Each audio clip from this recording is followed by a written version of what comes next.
Salve turma, sejam bem-vindos a mais uma videoaula. Bem, galera, na verdade essa é a segunda videoaula da série, né? A nossa primeira aula a gente fez uma introdução à eletrodinâmica, agora a gente vai falar da eletrodinâmica e suas características. A eletrodinâmica, moçada, a gente vai estudar o movimento de carga elétrica. E aí, quando a gente analisa movimento de carga elétrica, a gente está falando de uma grandeza física muito importante, que é a corrente elétrica.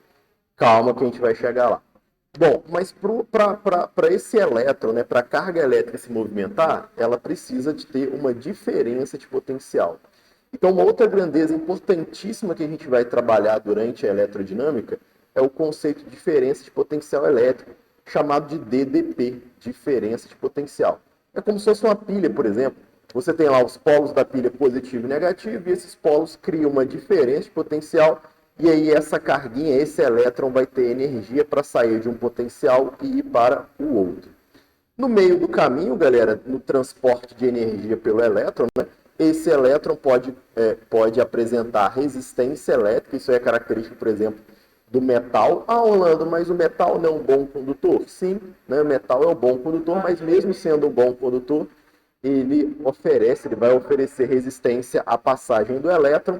Isso a gente vai ver um pouco mais calmo, beleza? Então o foco aqui agora, galera, por enquanto, é entender esse conceito de corrente elétrica e mais para frente a gente vai trabalhar um pouquinho mais outros conceitos, beleza? Então tem um gifzinho animado aqui mostrando, ó, que na corrente elétrica temos o movimento de elétrons, ok? E o movimento de elétron vai ser sempre do menor potencial para o maior potencial, ou seja, do polo negativo para o polo positivo. Mas calma, aguarde, a gente vai ver um pouquinho mais sobre isso.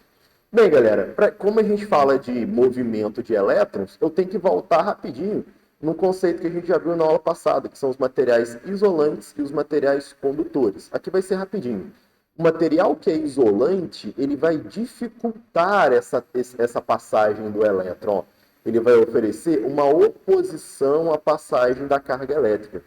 Já o material condutor são aqueles que vão facilitar esse transporte, essa passagem de carga elétrica. Por quê? Porque ele possui uma grande quantidade de elétrons livres. Então, esses elétrons que são os portadores da carga elétrica, nos materiais condutores, eles estão mais livres para se movimentar. Beleza? Agora, lembrando aos senhores e às senhoras que todo material isolante, ele dificulta a passagem do elétron, ele não isola. Tanto que existe uma grandeza física chamada rigidez dielétrica. A rigidez dielétrica, galera, seria o limite que esse material isolante tem de ser isolante. Então, se ele perder, se a gente romper essa rigidez dielétrica, o material passa de isolante para condutor. Então, fique esperto nisso, que o material isolante não isola 100%. Ele dificulta até um certo ponto. Pode chegar a um certo ponto que ele vai romper, a gente vai romper a sua rigidez elétrica e então ele vai passar a ser um material condutor. E aqui tem a tabelinha de condutividade elétrica. Ó. O nosso melhor condutor elétrico é a prata. Dentro dos metais, um pior condutor seria o grafite, né? Dentre os semicondutores, temos dois elementos importantes, que eu já citei na aula passada. E aqui dois exemplos de isolantes, seria o vidro e a borracha. Beleza? Bom, o que seria então essa corrente elétrica? Galera, corrente elétrica é o movimento de carga elétrica. E quem porta essas cargas elétricas são os elétrons. Moçada, os elétrons são as partículazinhas de carga negativa. Lembra da última aula? Na última aula a gente falou sobre isso. Então, ó, a corrente elétrica é um movimento ordenado de carga elétrica, né, no caso, os elétrons, num condutor devido a um campo elétrico criado por uma diferente potencial. Então, para a gente ter corrente elétrica, a gente precisa de uma diferença de potencial, né? É o tal do polo positivo e negativo. E aí sim, para estabelecer um campo elétrico. Tem uma relação interessante, é o seguinte, galera. Uma carga, por exemplo, se eu tiver uma carga positiva, e essa carga positiva eu tiver, por exemplo, fixa, num ponto, ela gera em torno dela um campo elétrico, que a gente chama de E. E se eu introduzir nesse campo elétrico, por exemplo, uma carguinha negativa, vai aparecer uma força de atração, né? Como a gente sabe que as cargas de sinais opostos se atraem. Então, aparece uma força de atração entre elas, graças ao campo elétrico. Se for uma carga positiva, né, o campo elétrico vai fazer a leitura, né, dessa carga positiva que entrou, né? Então vai aparecer uma força elétrica de repulsão. Então, o campo elétrico é extremamente importante, porque é no campo elétrico que as cargas se movimentam. Ou seja, se não tiver campo elétrico, não tem a força elétrica. Se não tiver a força elétrica, a gente não tem o movimento das cargas. Então, eu preciso do campo elétrico para poder movimentar as cargas ali, né, dentro dele. Beleza? E aqui fala do material condutor de novo, ó, só para vocês lembrarem que o material condutor ele é um bom condutor porque ele possui elétrons livres e eles são os metais em gerais. Vamos ver como é que funciona, galera, essa corrente elétrica. Se liga, ó. Aqui eu tenho o polo positivo e o polo negativo para justamente ter a diferença de potencial. Por exemplo, eu vou considerar que o potencial positivo da minha pilha é 6 volts e o potencial negativo da minha pilha é 0 volt. Ou seja, polo negativo não significa que o potencial tem que ser negativo. O polo negativo significa que ele tem que ter um potencial menor do que o positivo, ok?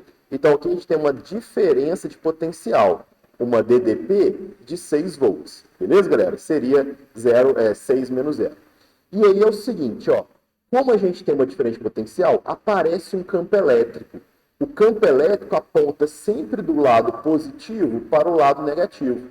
Então aqui, ó, eu tenho o campo elétrico E estabelecido no fio.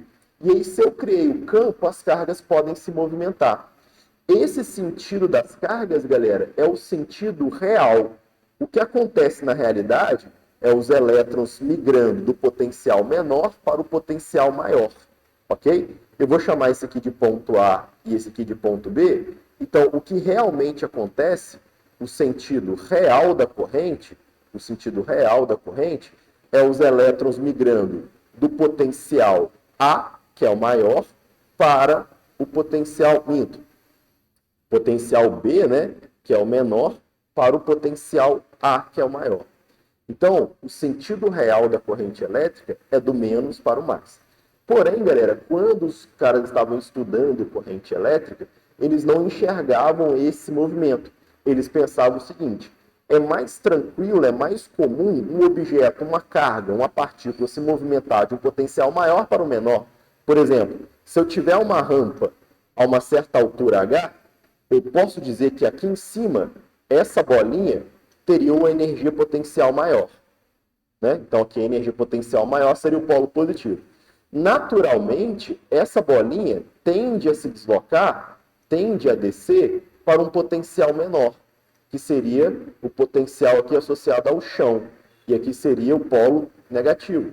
Então, eles acreditavam que o fluido de carga dentro de um condutor se daria pelo potencial maior até o potencial menor. Mas sabemos que, na realidade, acontece o contrário. Ó. Esses elétrons, olha só a seta do elétron, ele está saindo de potencial menor, que é o negativo, encaminhando para o potencial maior, que é o positivo. Beleza? Orlando, qual é o sentido que eu vou analisar? Galera, agora presta atenção. O sentido que a gente vai analisar sempre é o sentido convencional. O sentido convencional, galera, é o oposto do real. Então, nas atividades, a gente vai olhar a corrente elétrica saindo sempre do maior potencial e indo em direção ao menor potencial, tá? Esse é o sentido convencional. Então, no próximo slide aqui, ó, eu trago para vocês exatamente isso, ó. O sentido da corrente elétrica, antes da gente fazer aquela questão, ó. Sentido da corrente elétrica tem o sentido real e o convencional. O sentido real é o movimento de elétrons do potencial negativo para o potencial positivo, ou seja, do potencial menor para o potencial maior. E isso era estranho para a galera na época, beleza? Então, por isso que eles não enxergavam esse tipo de situação. Já o sentido convencional é o que realmente a gente vai usar nas atividades, que é os elétrons, né, migrando do potencial maior para o potencial menor, beleza? Então, o sentido real que acontece na realidade, a gente não usa nos nossos exercícios, a gente pode esquecer. A gente vai sempre olhar o sentido convencional, ou seja, a corrente elétrica vai estar apontando do polo positivo, que seria o potencial maior, e indo em direção ao polo negativo, que seria o potencial menor. É o contrário do que realmente acontece. Ó, se você olhar dentro do fio, ó, a corrente elétrica está apontando assim, sentido convencional. mas o que realmente está acontecendo é o sentido mas o que realmente está acontecendo é o sentido real que os elétrons migrando para o outro lado. Repara uma coisa, galera, ó, que o sentido real ele aponta para o mesmo sentido do campo. Isso que pode ser questão de prova, por exemplo. A corrente elétrica ela tem o mesmo sentido do campo elétrico, ambos apontando do mais para o menos. Olha só a questão de 2019 que é no Enem. Ó. No território brasileiro existem períodos do ano que apresentam queda na umidade do ar, fazendo com que o ar fique bastante seco. Nessa época é comum observar que as pessoas, ao saírem do carro, tocar a maçaneta da porta, levam um pequeno choque. Além disso, pessoas que ficam muito tempo em contato com o aparelho eletrodoméstico ou que dormem com roupas feitas de determinado material, como seda, ao tocar objetos metálicos também sentem descarga elétrica. Ou levam um choque no chuveiro. Talvez o choque no chuveiro seja o mais comum, né? Você vai abrir a água do chuveiro lá e toma um choquinho na maçaneta. O corpo humano sofre esse fenômeno de descarga elétrica, comportando-se como um condutor, pois oferece resistência nula? Não. O corpo humano não oferece uma resistência nula. A gente oferece uma resistência à passagem de corrente. Permite que a quantidade de carga desloque com facilidade através do corpo? Com facilidade? Não sei. Permite que uma quantidade de carga se desloque com dificuldade através do corpo? Tá, pode ser, porque ele oferece uma resistência.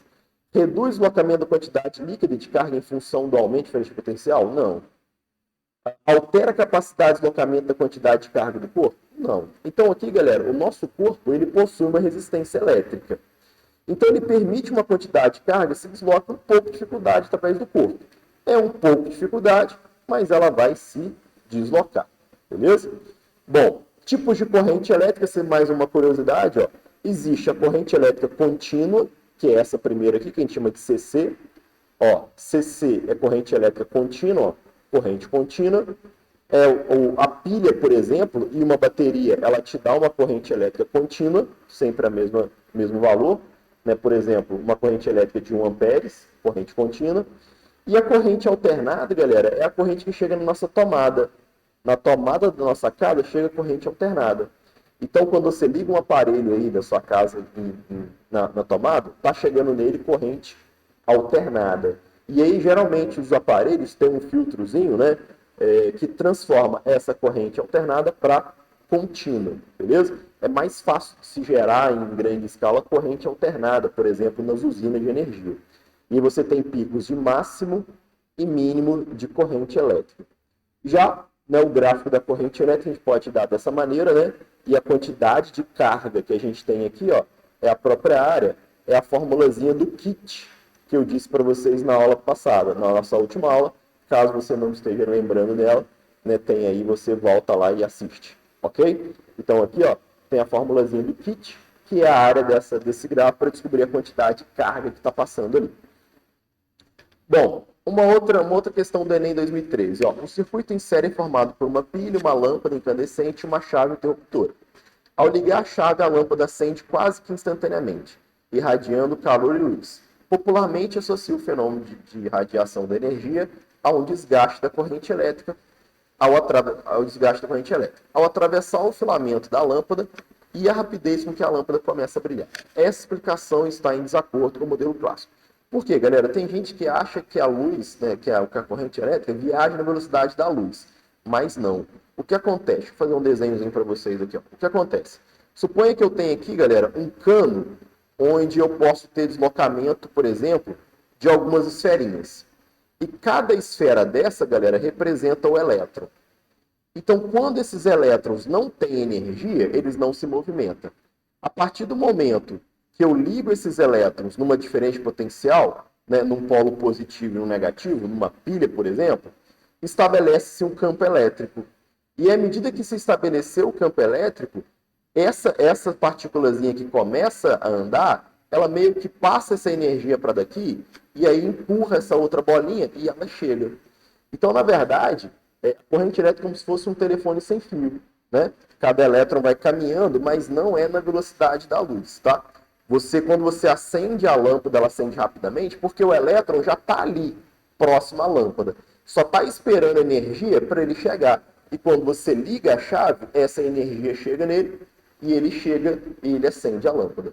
Então, de acordo com o modelo mencionado, o fato da lâmpada acender quase instantaneamente está relacionado à rapidez com que o fluido elétrico se desloca pelo circuito? Não.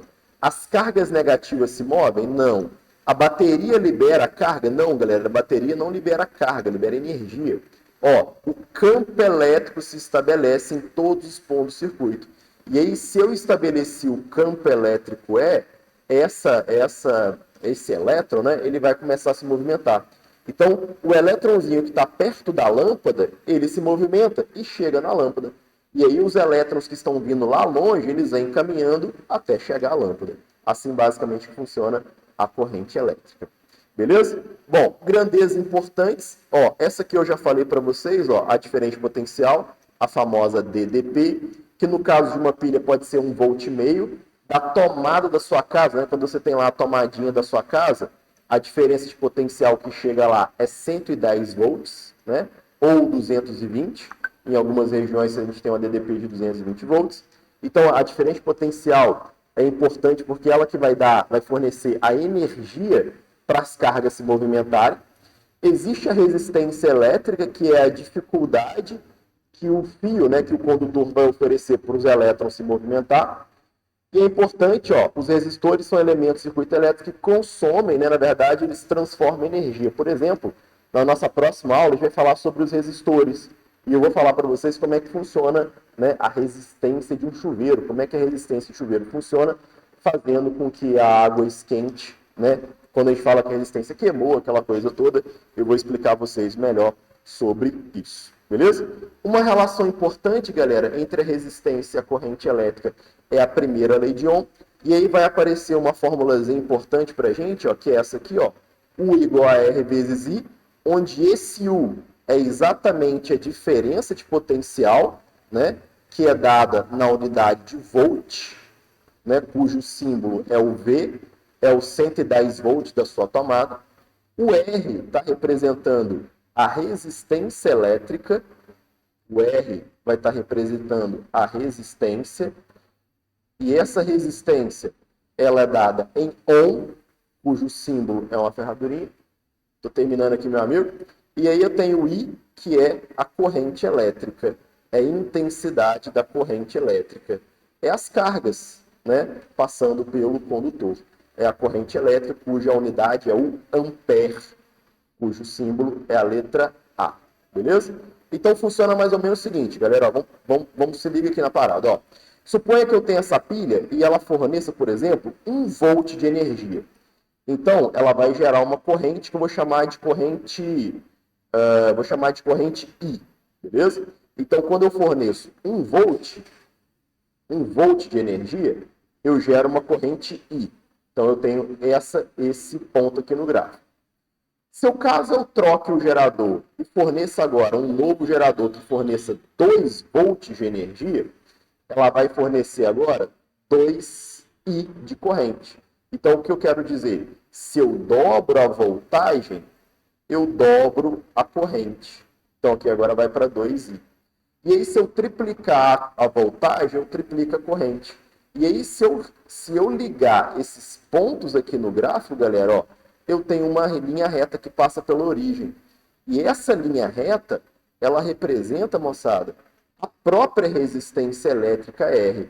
Então, a primeira lei de Ohm diz que um resistor ôhmico é aquele resistor que tem a resistência constante. Então, eu posso aumentar a tensão e quando eu aumento a tensão, quando eu aumento a diferença de potencial, a corrente aumenta, mas a resistência é constante. Então, olhando para a fórmula, eu tenho o seguinte, ó. Cadê minha canetinha? Subiu minha caneta. Ó, tá aqui, ó. Olhando para a fórmula, se eu aumento a tensão, eu aumento a corrente. E a resistência é a mesma. Se eu diminuo a tensão, eu diminuo a corrente e a resistência é a mesma. Então, a primeira lei de Ohm fala que um resistor ôhmico, ele tem resistência constante. Porém, galera, nem todo resistor é ôhmico, né? A maioria dos resistores, eles não são ôhmicos, ou seja, eles vão apresentar uma variação de resistência com o aumento da corrente. E você pode perceber que nesse gráfico aqui, ó, a tensão está aumentando, a corrente está aumentando também. Só que não é uma linha reta, ó. Eles não aumentam na mesma proporção. Tem uma leve curva. Orlando, qual resistor que a gente vai estudar aí nas matérias e tal, fazer os exercícios? É resistores não ômicos ou resistores ômicos? Galera, o que a gente vai estudar, o que a gente vai considerar é que o resistor, né, vai obedecer a primeira lei de Ohm, ou seja, ele vai apresentar a sua resistência, ó, a resistência ela vai ser constante, ou seja, eu posso aumentar a tensão, aumentando a tensão eu aumento a corrente, mas a resistência é a mesma, beleza? Podemos colocar um valor aqui para vocês entenderem, ó. Suponha que eu tenha aqui, ó, deixa eu apagar isso aqui e vou colocar valores para vocês entenderem aqui como é que funciona, ó. Deixa eu apagar isso aqui e agora eu vou escrever um valor, ó. Suponha que eu queira saber a resistência dessa lâmpada R. Então, essa pilha é 6 volts. E aí ela gera uma corrente de 2 amperes. Uma pilha de 6 volts gerando uma corrente de 2 amperes. Se esse resistor é ômico, a resistência é constante. Então, aplicando na fórmula, eu vou ter U igual a R vezes I. U igual a R vezes I. O nosso U vale 6, que é DDP. A resistência eu não sei. A corrente é 2. A corrente não é I mais não. A corrente é 2. Então, essa resistência vai ser 6 dividido por 2. Então, essa resistência vai ser de 3 ohms. Se eu dobrar a tensão, vai para 12 volts.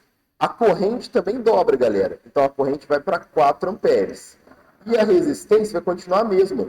Por quê? Eu vou ter que dividir a tensão agora, que é 12, pela corrente, que é 4. E 12 dividido por 4 é 3. Então, repara que se eu aumentar a tensão, a corrente aumenta na mesma proporção. E a resistência fica constante. Bem, galera, essa foi a nossa aula de hoje. Eu espero que vocês tenham curtido e gostado. E aí eu vou deixar para vocês a atividade para vocês fazerem em relação a isso aí. Em caso de dúvida, manda mensagem para mim na plataforma ou aí no WhatsApp para a gente trocar uma ideia. Um abraço, fiquem com Deus. Fui!